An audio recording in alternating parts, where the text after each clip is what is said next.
Can I start by welcoming our two speakers again? Now, each of the speakers is going to speak for 10 minutes, and then we're going to open questions to the floor so we can get all of your questions and concerns and hopefully have a really good debate. Thank you very much. Firstly, may I welcome Damian. Thank you. Let me start with the one point that everyone, I think, in this room will agree with before we start disagreeing heartily, which is that this referendum is the most important vote for a generation. It's more important than even the votes we've cast in general elections, because it will decide the direction of Britain for decades, perhaps generations to come. So it is an absolutely vital vote. And I approach this vote as a patriotic Tory.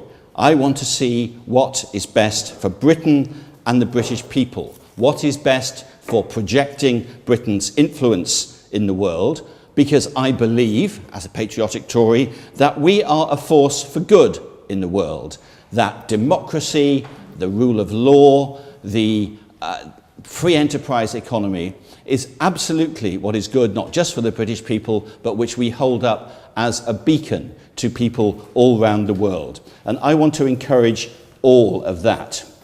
So let me start by saying what's in it for us as Brits. I believe that being a member of the European Union makes us stronger, makes us safer, and makes us better off. And let me deal with each of those in turn. Let's start with the economic argument, which, as ever, Bill Clinton famously said it's the economy stupid, and it normally is the economy in any argument. And one of the interesting things that's developed since this, what feels like already interminable campaign began, is only 10 weeks to go. You can start crossing off your advent calendars now if you're like me, and I suspect Gisela as well, when we're doing a lot of this, that as more and more people do serious economic analysis of the relative merits of in or out, there is not a single credible economic analysis that suggests Britain would be better off out. You can argue with the details of any individual piece of analysis, but the Treasury has said that the most likely Brexit option would cost every family more than £4,000 a year. The CBI agree with that. The Institute of Directors agree with that. The LSE economists have done work that show that. The Institute for Fiscal Studies shows that as well. And it's not just the fact that every credible economist who's looked at this has said that we would be worse off. It is the individual sectors of industry, the people that actually create the jobs and wealth on which this country depends, that are also overwhelmingly arguing that we should stay in. I suppose the best example is the car industry. There may be one or two of you in this room who are old enough to remember the 1970s and who can remember that the British car industry was somewhere between a national embarrassment and a joke. Remember Red Robbo and all those sorts of people? We were producing, occasionally when they weren't on strike, we were producing second-rate cars that none of us wanted to buy, let alone anyone overseas. That has been absolutely transformed over the past 40 years, where we are now the centre of global car manufacturing for this part of the world. We've gone from nothing to being, I think, the third biggest volume car maker in Europe, and producing some of the best cars. And the reason why all those companies, Nissan, Honda and so on, have come here and produced cars here is partly because we have the deregulated economy that we've had since Margaret Thatcher's government, but also because they want to be inside the European single market. They know that Britain is the best place to do business inside this fantastic market of 500 million people. And would they still be here if we pulled out the day after? Yes, they'd be here the day after. Would they be here in 5 years' time? Probably the existing plants might be. Would they build the next engine plant? Would they put the next model to be built here? Probably not, because we'd be outside. They couldn't be sure of what trading relationship we had with the rest of Europe. So there's a genuine risk there. And I just use that as one example. There are many, many other industries I could pray in aid as well, where actually what's happened over the past 40 years, over the time we've been a member of the European Union, has been that British industry has got better, has got more efficient, has got more competitive, and as a result of that, there are far more jobs in this country. It's not an accident that we have one of the lowest unemployment rates in Europe. It's a combination of the deregulated economy that Conservative governments introduced, as I say, under Margaret Thatcher and John Major, and which when Gisela was a minister under Tony Blair, that was one of the things they didn't reverse. The Labour government did a lot of damage, but it didn't reverse too many of those economic reforms that we had introduced in the 1980s. So the economic argument, it seems to me, is absolutely overwhelming. And as I say, this is not an abstract argument. This is not talking about GDP figures or anything that people don't care about very much. This is jobs. This is the future of our children. This is the wealth on which all our public services depend. Putting that at risk would be very, very dangerous for the long-term future of this country. And I really, really hope we don't do that on June the 23rd. But it doesn't just make us better off. It makes us more secure. It makes us safer. It makes our streets safer. In an increasingly dangerous world, where we've got Putin to the east of us and Daesh and groups like Al-Qaeda to the south of us, it is ridiculous, and it seems to me a negation of our international obligation as a country that wants to play a major role in the world, that we could think of dividing the West at this moment. That one of the things that unites the 28 countries of the European Union and our friends around the world is precisely our adherence to democracy and the rule of law and a civilized way of doing international business. And working together is the only way we will fight these, particularly these terrible terrorists who would love to set off bombs in London as much as they would do in Paris or Brussels. We actually already benefit. I know I've been the police minister and the immigration minister, so I've been on the inside of the security apparatus and know how valuable things like the European arrest warrant are. Over the last Parliament, we removed over 5,000 criminals to face justice in other countries of Europe and got 675 criminals back to this country who'd committed crimes and then fled. Some of you will remember the Costa del Crime, which is what southern Spain used to be. The reason you don't hear that phrase anymore is that it isn't anymore, because if British criminals flee to Spain, we can get them back through the European arrest warrant. So there is no place to hide anywhere in Europe. And again, the people one should respect, from NATO generals, former NATO secretary generals, our own military or ex-military who can speak out, the current Director of Public Prosecutions, have all said that our streets are made safer by our membership of the European Union and by our cooperation with other countries within it. Would that cooperation continue? Some sort of cooperation certainly would. Could we work through Interpol? Well, maybe. We do work through Interpol, but if we try and extradite somebody through those systems, it has in the past taken as much as 16 months. Getting a European arrest warrant can take about 15 minutes. It's that difference. And when you're fighting terrorists, a day's delay can literally be fatal. So it's another thing that we should take very seriously. But the final word I'd use is stronger. It makes Britain's influence stronger in the world. As I say, we live in an increasingly dangerous world. And the fact that we are part of so many institutions that promote democracy is really important for doing that. And the European Union is one of those.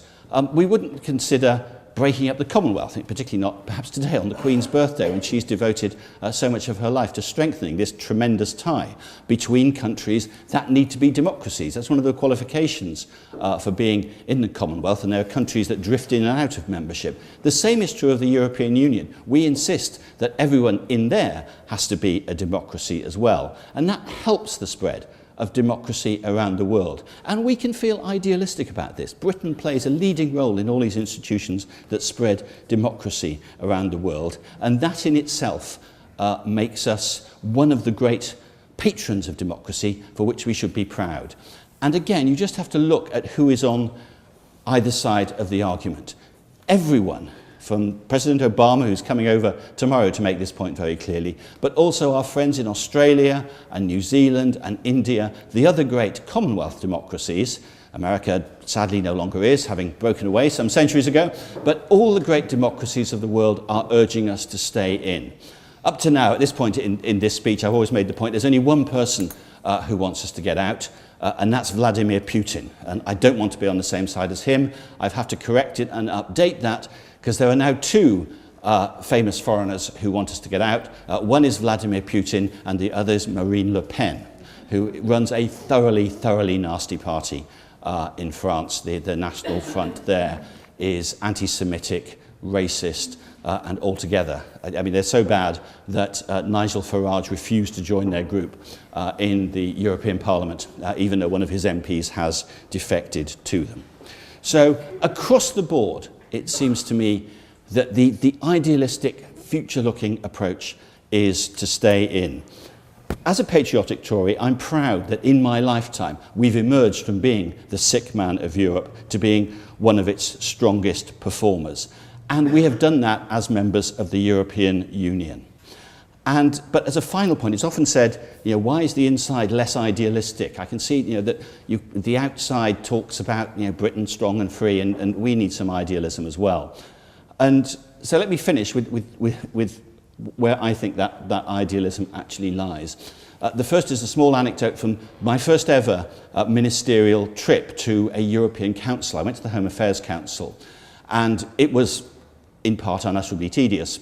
And I could see that our very senior diplomat, Sir Kim Darroch, who was sitting next to me, sort of minding me as the sort of new baby minister there, could see that I was getting really bored and slightly fractious at an interminable Latvian contribution. And before I said and did anything stupid, he leaned across me and said, "It's better than war." And that, of course, is exactly right. And so the way I can express idealism is in my own family history over 3 generations. My father, who used to be chairman of the Henley Conservatives, my father fought in a war in which millions of Europeans killed each other, one of the most appalling holocausts in history. My generation grew up in a better Europe, but still, when I was growing up, half of Europe was still crushed by communist dictatorship. My daughters, who are in their 20s, are growing up in a Europe which is free, where they can study, where they go and work easily, and where they can play as well. They regard Europe as their home. And it seems to me absolutely unarguable that that human progress over 2 generations, from where we were 70 years ago to where we are now, is one of the best examples of good governance, of good statecraft that we've ever seen in the world. And putting that at risk and saying that Britain doesn't want to play any part of that would be an abdication of our responsibility as a leading democracy that aspires to act as a beacon of democracy throughout the world. So I hope that on June 23rd, you all do the sensible thing and the thing that's best for Britain and Europe and vote to stay in. Thank you very much. So let me try and put a different case. And it starts with, Damian, your speech would have been great at a general election hustings to make your case for a particular political view or another. But this is actually about an institution we're talking about, which is very different from associations. This is not like the Commonwealth or NATO or anything you join. This is actually something that requires legal supremacy. And that is really, really important. That may to begin with sound slightly tedious and boring. But let's just go and knock a few of these straw men you've so successfully built up on its head. 70 years of peace, yes. But actually when it comes to the foreign policy, it's been pretty appalling.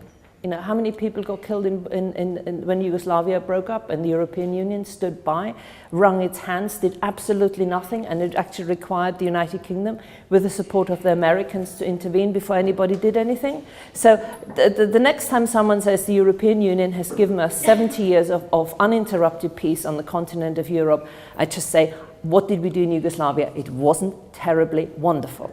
And the post-war peace was guaranteed by two very, very important things.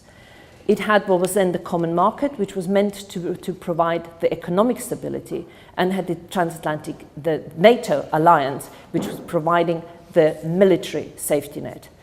If I look at the youth unemployment in Greece, if I look at what's happening on the streets in Spain, Portugal, what's happening in Italy, on the coast of Italy, we are not providing the economic peace anymore.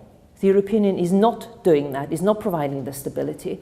And what's more, even this country is almost falling short of giving the 2% NATO commitment. We have not taken up the challenge to actually be responsible for our defense, which everybody claims to be. That takes me to the third thing. I thought it was absolutely extraordinary. I come from the home of the Bavarian Motor Works, the BMW. I remember when BMW tried to take over Rover in Longbridge. This was one of the most embarrassing encounters I can ever remember in my life. To have the progress of the car industry down to the European Union really stretches the imagination. I tell you where the industry succeeds. If you, for example, develop a battery-driven car and the research for the battery is done in this country, then the original production will be done closest to where the research is. And the more developed and mature product comes, the further people move away because they require cheap labor. Trade is based on actually having a better mousetrap and selling it to the rest of the world. And that kind of takes me to the point where there were two big historic moments which happened. One was in 1973, when the United Kingdom joined the common market. The kind of arguments we've heard tonight about economics, go back to the history books. These were exactly the same arguments which were made then. It was deemed to be an economic project. And at that stage, this country wasn't just the sick man of Europe, it was a basket case. I arrived during the 3-day week. I remember shops running out of candles, because essentially that was the only way you could actually keep the house lit. But the recovery happened because, you know, you're so proud of Margaret Thatcher, Labour government moved here. And by the way, I'm very proud of the Labour government that built hospitals, built schools and all those things. These are national decisions, and I think we should be very, very careful about this one. So let's go back what happened in 1973. Essentially, at that moment, the United Kingdom deprived every other country in Europe of a choice at how it wished to relate to its neighbours. Because up to that point, you could either be one of the original six and be part of the common market, which always had at its heart to wanted to monetary union and all the other things, or you could be part of EFTA, which meant you related to your neighbours differently. From then on, every country, even after the end of the Cold War, essentially, they had no other choice. You then get to the point of 1994, which is the Maastricht negotiations. At that moment, and full marks to John Major, we got the essential opt-outs. The British government said there are two things of the European project which we do not wish to be part of. One was a single currency, and the other one was a passport-free travel area called Schengen. And at that stage, something which in the long run I think has been damaging to my party also happened. We saw that all you needed to do to deeply divide the Tories was to say the word Europe. So the combination of having had a Delors Commission in the late 80s, which gave us equal pay and workers' protections, which Thatcher wouldn't give us, together with the fact that we knew anything we had to do to scare the Tories was to say Europe, made the Labour Party suddenly fairly unquestioningly pro-European. And I find it quite curious that I suddenly find myself in a position that I was one of the 19 rebels who voted for a referendum on the Lisbon Treaty, and one of the other rebels was a man called Jeremy Corbyn. I'm not sure what happened to him. So let's just be absolutely clear about the political dimension of what's happening, which now takes me to the fact that we've been given a referendum. Can I just ask you a very serious question? If before Christmas the Prime Minister thought it was perfectly possible and honourable to offer a referendum because, in his own words, of course we'd be all right outside, we are a strong country. And if you go to the speeches which both David Cameron and George Osborne have given in the last few months, about 6 times before this moment, they said, of course these are proper options. Why is he now threatening the future of this country by telling you in the intervening 4 months something happened? I must have missed it, I must have been asleep. But something happened which now means that if you vote the other way, the world will come to an end. It simply does not wash. He says he's offering you a reformed European Union. I said nothing until he came back with his package, because if he'd come back with a deal which had recognized forever and ever that the European Union will have countries which are part of a single currency, and they require deeper integration, or as Mervyn King in his book says, the euro either will fail or you will have a country called Europe, and the euro countries need that. And there are other countries who will always be outside, and it's a question of parity. But he did not come back with that. He keeps talking about a reformed Europe, but I can neither see any reforms here he came back with, and I certainly haven't seen any changes in the way the European Union is behaving. So what you have, we need to look ahead.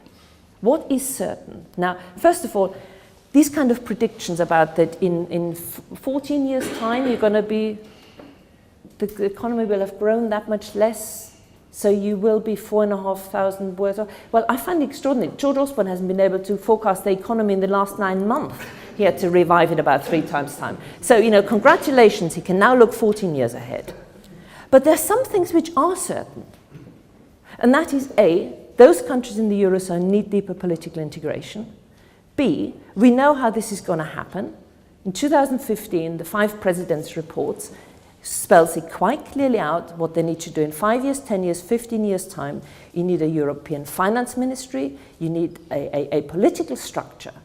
The second thing, for the Schengen area to work, you will need a pan-European police force. You need all the kinds of things which we said in 1994 we were not going to be part of. And have you noted in the whole presentation about stronger, safer, and what was the other one? Better off. Better off. None of these things are addressed. You're being asked to make a deeply political decision about the future of your children and your grandchildren on short-term economic basis. And my argument is that in the world where we've got global movements of goods, where the WTO is much more important than the European Union, in a world where finance moves in a way which the European Union is incapable of dealing with, and we saw that in 2008, that all the institutions couldn't deal with it, we've now got a flow of people in a way which we have not had ever before, and the European Union is singularly unable to deal with that. Why are we buying an institution that was great 50 years ago? It was great until about, well, the dividing line came when the single currency, which is a deep failure, was introduced. And anybody who tells me it's successful, tell me why we've thrown 50% of the young in Greece on the rubbish heap of unemployment to support a political project. And you have that choice. Because to me, why would I shackle myself to an institution that is actually stuck in the last century, that isn't even delivering for its people now? And I'm given that choice to say, leave or remain. And this is not a leap in the dark. To me, this is a leap into the light. You say, if we leave, and there I agree with the Prime Minister, we're an enormously confident country. We are the world's 5th largest economy. We've got the 5th largest defense budget. We've got a permanent seat on the United Nations. We're part of the Commonwealth. We have reaches into the rest of the world which no one else has. So I say, be proud, be confident, and vote leave.